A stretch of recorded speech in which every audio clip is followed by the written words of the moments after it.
Information होती है उस इंफॉर्मेशन को आपको यकजा करना होता है. इन बिट्स एंड पीसेस इंफॉर्मेशन आपके पास हो तो वो काफी नहीं है. हम पूरी एक जो है ना तस्वीर जो है उसको देख रहे थे, एक पैटर्न बन रहा था. जब वो तस्वीर पूरी रंगों समेत हमारे सामने आ गई और आइंदा आने वाले दिनों में उनके अज़ाइम बेनकाब होने शुरू हो गए तो पाकिस्तान ने मुनासिब समझा कि अब मजीद ताख़ीर नहीं की जा सकती और इसको अब उजागर होना चाहिए.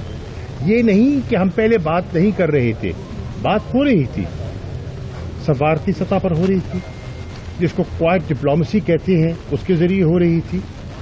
लेकिन अब देखिए, अगर हम दुनिया के पास जाते, हम बात करते तो वो कहते आपके पास शवाहिद क्या है. तो हमने शवाहिद को यकजा करना था, हमने शवाहिद को यकजा किया.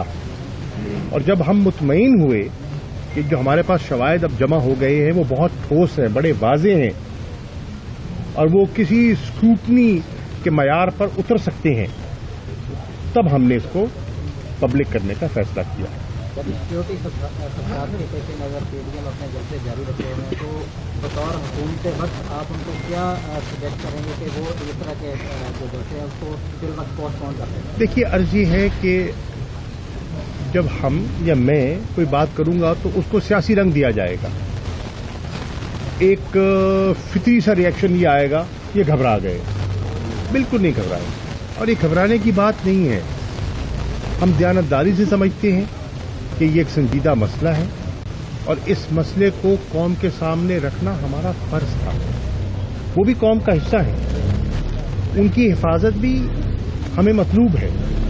खुदा ना खास्ता, अल्लाह ना करे किसी जलसे में किसी एक सियासी शख्सियत पर कोई ऐसा एक नाखुशगवार वाकया पेश आ जाता है, इसकी जिम्मेदारी हम पर आयद होती है, हुकूमत वक्त पर आयद होती है.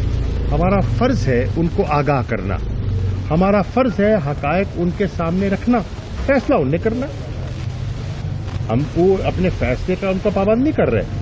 मैं समझता हूं कि इस वक्त जो हिंदुस्तान के प्लान्स हैं पाकिस्तान के मुतालिक और पाकिस्तान को नीचा दिखाने के लिए जो वो मनसूबाबंदी कर रहा है उनके इल्म में होना चाहिए. और दूसरी बात, जो कोरोना की जिस तेजी से दोबारा एक लहर आ रही है उसको भी सामने रखिए, उसको भी इग्नोर नहीं करना चाहिए. हुकूमत के फराइज हैं, हुकूमत की जिम्मेदारियां हैं.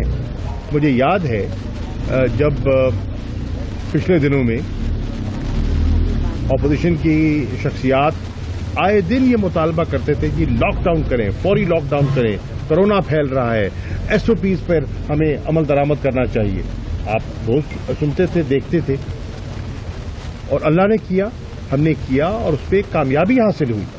अब अगर दोबारा कुछ लोगों ने इसको लाइटली लेना शुरू कर दिया और ये समझा कि ये अब वबा जो है ये किस्सा पारीना हो गई है, तो उस वबा ने एक नई अंगड़ाई लेकर बताया कि नहीं, मैं मौजूद हूं और मेरी जद में आप आ सकते हैं. और आप देख रहे नहीं है मुल्तान में कितने लोग आए हैं और आ रहे हैं, और पाकिस्तान में कितने लोग आ रहे हैं. वो जो पॉजिटिविटी रेट गिर गया था वो फिर बढ़ना शुरू हो गया है. और मैं आपकी खिदमत में भी अर्ज कर रहा था, मुल्तान उन शहरों में से एक शहर है जहां बड़ी तेजी से पॉजिटिविटी बढ़ रही है. मैं इसलिए कह रहा हूं कि मेरा शहर है और मुझे एनसीओसी के साहिबान ने आगाह किया है कि जो इस वक्त हॉट स्पॉट्स हैं बड़े शहरों में, 11 बड़े शहर हैं, उन 11 बड़े शहरों में जो हॉट स्पॉट्स हैं उनमें मुल्तान और हैदराबाद फर्स्ट और सेकंड लेवल पे है. तो इसलिए मुल्तान के शहरियों को भी एहतियात बरतनी चाहिए और उसमें आप भी अपना रोल प्ले कर सकते हैं और अब करना चाहिए. और ऑपोजिशन को भी इस पर गौर करना चाहिए. फैसला तो वो करेंगे, गौर करना चाहिए कि उनकी हुकूमत की जिम्मेदारियां हैं क्या, उनकी नहीं है. उनको भी अपनी जिम्मेदाराना रवैया अख्तियार करना चाहिए। सर अपोजिशन ये कह रही है कि एस्टेब्लिशमेंट के साथ उनके मुज़ाकरात होना वो होने जा रहे हैं और वो ये भी इंडिया दे रहे हैं कि जनवरी के जो है ना हुकूमत खत्म हो जाएगी। या सब ये उनकी ख्वाहिश हो सकती है। अगर अपोजिशन की ख्वाहिश पे हम चलते तो ये हुकूमत बननी नहीं चाहिए थी। वो तो 2018 में उन्हीं को हुकूमत मिल जाती। नहीं ये प्रेस कॉन्फ्रेंस ही करते। 2018 में हुकूमत ही उनको मिल जानी चाहिए थी। पंजाब में उनकी हुकूमत होनी चाहिए थी। उनकी ख्वाहिशात तो ये थी और हैं और उस पर कोई ऐब नहीं है। हर